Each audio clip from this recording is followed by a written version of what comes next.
Hi friends, ಹಳ್ಳಿ ಕಿಚನ್ಗೆ welcome. ಇವತ್ತಿನ ವಿಡಿಯೋದಲ್ಲಿ ಬೆಂಡೆಕಾಯಿ ಗೊಜ್ಜು ಹೇಗೆ ಮಾಡೋದು ಅಂತ ತಿಳಿಸ್ಕೊಡ್ತೀನಿ. ವಿಡಿಯೋನ ಕೊನೆ ತನಕ ನೋಡಿ.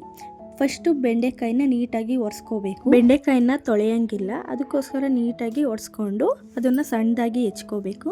ಒಂದು ಪ್ಯಾನ್ ತೊಗೊಂಡಿದ್ದೀನಿ, ಅದಕ್ಕೆ ಸ್ವಲ್ಪ ಎಣ್ಣೆ ಹಾಕ್ಕೊಂಡು ಎಣ್ಣೆ ಕಾದಾದ್ಮೇಲೆ ಹೆಚ್ಚಿರೋ ಅಂಥ ಬೆಂಡೆಕಾಯಿನ ಅದಕ್ಕೆ ಹಾಕೋಬೇಕು.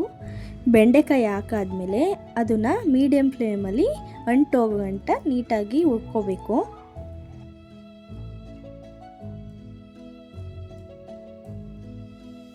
ಇವಾಗ ನೀಟಾಗಿ ಈ ಕಲರ್ ಬರೋ ಗಂಟ ಹುರ್ಕೊಂಡಿದ್ದೀನಿ. ಅದಾದಮೇಲೆ ಇಲ್ಲಿ ನಾನು ಬೇಕಾಗಿರೋ ಸಾಮಗ್ರಿಗಳು ರೆಡಿ ಮಾಡ್ಕೊಂಡಿದ್ದೀನಿ. 2 ಈರುಳ್ಳಿ, 3 ಟೊಮೊಟೊ, ಕೊತ್ತಂಬರಿ ಸೊಪ್ಪು, ಕಾಯಿ. ಇದನ್ನು ಮಿಕ್ಸಿ ಜಾರೊಳಗೆ ಹಾಕೋತಾ ಇದ್ದೀನಿ. ಇದ್ರ ಜೊತೆಗೆ ನಾನು ಅರ್ಧ ಸ್ಪೂನ್ ಶುಂಠಿ ಬೆಳ್ಳುಳ್ಳಿ ಪೇಸ್ಟನ್ನು ಹಾಕೊತಾ ಇದ್ದೀನಿ. ನಾನಿಲ್ಲಿ ಅರ್ಧ ಸ್ಪೂನ್ ಚಕ್ಕೆ ಲವಂಗನೂ ಆ್ಯಡ್ ಮಾಡ್ಕೊತಾ ಇದ್ದೀನಿ. ಸ್ವಲ್ಪ ಗಸಗಸೆನೂ ಇದಕ್ಕೊಂದು ಸ್ವಲ್ಪ ಹಾಕೊತಾ ಇದ್ದೀನಿ. ಇದಾದಮೇಲೆ ಸ್ವಲ್ಪ ನೀರು ಹಾಕಿ ಸಣ್ಣದಾಗಿ ರುಬ್ಕೊತಾ ಇದ್ದೀನಿ.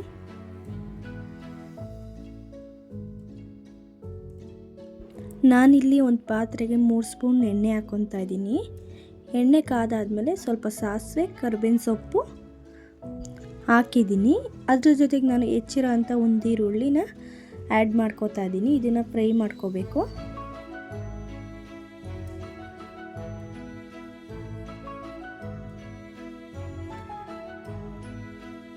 ನೆಕ್ಸ್ಟ್ ನಾನು ಹುರಿದಿರೋ ಅಂಥ ಬೆಂಡೆಕಾಯಿನ ಹಾಕ್ಕೊತಾ ಇದ್ದೀನಿ. ಹಾಕಾದ್ಮೇಲೆ ಇದಕ್ಕೆ ಸ್ವಲ್ಪ ಉಪ್ಪು ಹಾಕಿ ಮಿಕ್ಸ್ ಮಾಡ್ಕೋಬೇಕು.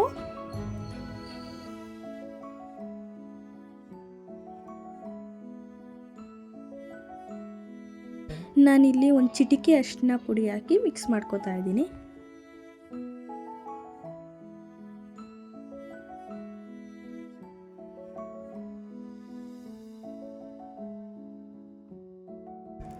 ಇವಾಗ 2 ಸ್ಪೂನ್ ಸಾಂಬಾರು ಪೌಡರ್ನ ನಾನು ಹಾಕ್ಕೊತಾ ಇದ್ದೀನಿ. ನಿಮಗೆ ಖಾರ ಎಷ್ಟು ಬೇಕು ನೋಡಿ ಅಷ್ಟು ಹಾಕ್ಕೊಳ್ಳಿ.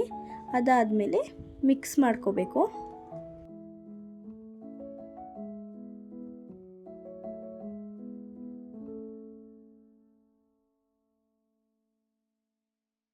ಮಿಕ್ಸ್ ಆದಮೇಲೆ ನಂತರ ನಾನು ರುಬ್ಬಿರೋ ಅಂಥ ಮಸಾಲಾನು ಇದಕ್ಕೆ ಆ್ಯಡ್ ಮಾಡಿಕೊಂಡು ಮಿಕ್ಸ್ ಮಾಡ್ಕೋತಾ ಇದ್ದೀನಿ. ಇದಕ್ಕೊಂದು ಸ್ವಲ್ಪ ನೀರು ಹಾಕೋಬೇಕು.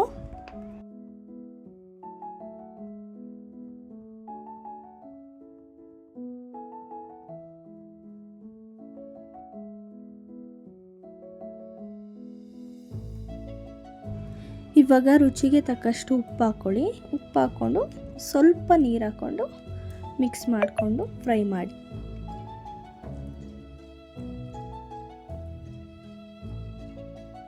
ನೋಡಿ ಫ್ರೆಂಡ್ಸ್, ಬೆಂಡೆಕಾಯಿ ಗೊಜ್ಜು ಇವಾಗ ರೆಡಿಯಾಗಿದೆ. ಇದು ತುಂಬ ಚೆನ್ನಾಗಿರುತ್ತೆ. ನೀವು ಮನೇಲಿ ಟ್ರೈ ಮಾಡಿ. ಇದು ದೋಸೆಗೆ, ಚಪಾತಿಗೆ, ರೈಸ್ಗೂ ಕೂಡ ಚೆನ್ನಾಗಿರುತ್ತೆ. ಇದೇ ಥರ ಹೆಚ್ಚಿನ ವೀಡಿಯೋಗಳಿಗಾಗಿ ನಮ್ಮ ಚಾನಲ್ನ ಸಬ್ಸ್ಕ್ರೈಬ್ ಮಾಡಿ. ಇಷ್ಟ ಆದರೆ ಒಂದು ಲೈಕ್ ಮಾಡಿ. Thank you.